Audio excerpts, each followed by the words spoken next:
Hello and welcome back to Basement Backgammon. In this episode, we're going to be looking at a very old vintage board that I've titled the Riddler because this board is very strange to me. I can't figure out a lot about it.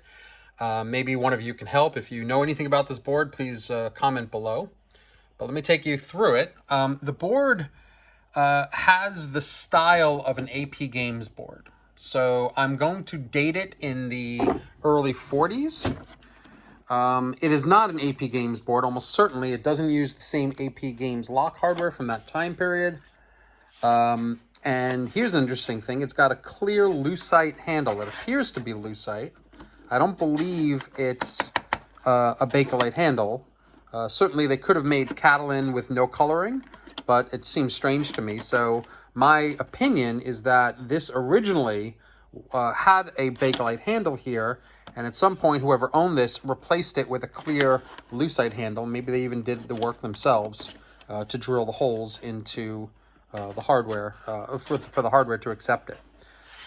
These locks, which they do have keys to them. I don't have the keys, but they are keyed locks. Open up with a little flick, and it's this weird hardware where the lock does not go all the way up. Normally, it comes up to about this angle, so it only comes up about halfway, a little less than halfway. And they're meant to do that because you can see there's a sort of like a T. Now I'm looking at it and I think Jesus's head is stuck in something, but no, you can see the little T here is meant to stop the catch from coming up any higher than that. So let's open this up. Now, this did come with it. It says Backgammon by Cardinal. However, I would advise collectors to avoid ascribing provenance to a board. Avoid ascribing... let me try over. Avoid ascribing provenance to a board simply because of what the instructions that were included says. A lot of these vintage boards have instruction booklets that were put in from collectors from other boards. They're mixed and matched. Sometimes the instructions are original, sometimes they're not. This does look to be a vintage instruction booklet. However, again, I can't guarantee that this was the actual one. And this looks to be a mimeographed copy now that I'm looking at it, because you can see the copy of the staple here. Here's where the actual staple is. This is a copy of a staple. So this was copied from somebody, probably from an original vintage, and put into this board. It may or may not be original to this board. I mean, probably not original if it's photographed. So let me just say it's not original to the board, but whether or not this is a Cardinal is up for debate. So the board itself is in okay shape. It's got large circular finials, which were common in the late 30s and early 40s.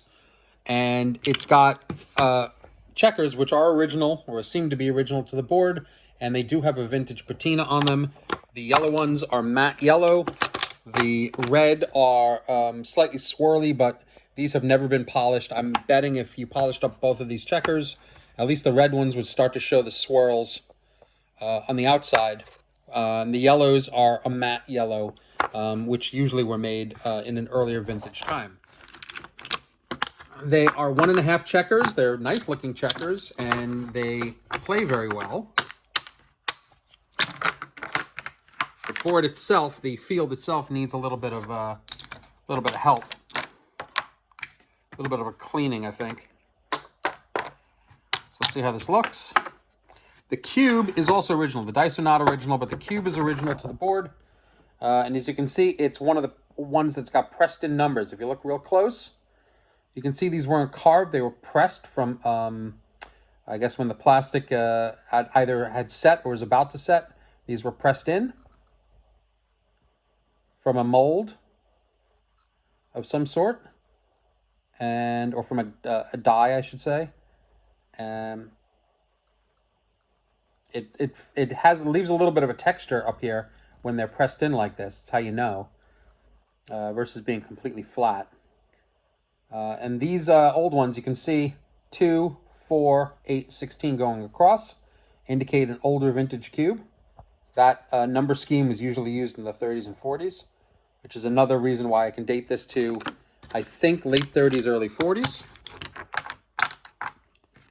Not definitive. None of my dates are definitive, but just given the amount of stuff out there with the dates and the patina and the history, that's kind of where I'm coming from. But it's the Riddler because I can't really understand it. Oh, here's another thing that's interesting. So you see there is a little lip here in the dice storage area for dice. But, as you can see, there's a little bit of a lip, but there's no lip to keep the dice in. So the checkers come up against here and they hold the dice. But the dice often in this board fall into the checker tray. And when you put 15 across, they actually fit right there. So this little lip is also very, very strange. It's another reason I call this thing the Riddler. Nothing about this board makes any sense to me. Let's hear how it sounds. It's a cork board. You see, it's coming up a little bit, so there shouldn't be this much bounce in the board. Let's see if I can... Yeah, see how much bounce there is? There shouldn't be this much. What happens is the cork dries out, and as it dries out, it kind of bends up a little bit. It kind of bends as it dries.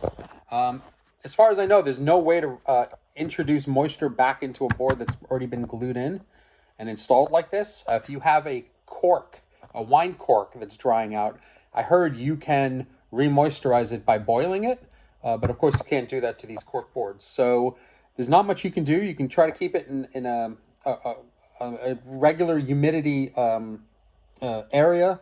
So, but if you keep it in like a garage with no humidity or an environment with no humidity like Arizona or something like that, after a while it's going to, the cork is going to dry out and eventually split. But this cork is not in terrible shape. It's just starting to bow a little bit because of either age or lack of moisture. You can see it on this side too. Let's see if I can... Yeah. All right, so I rolled a 2-2. Let's do yellow first. We'll go 2 down, 2 down.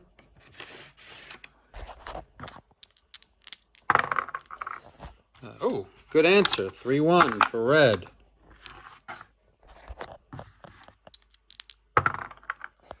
5-4 for white. 5-4.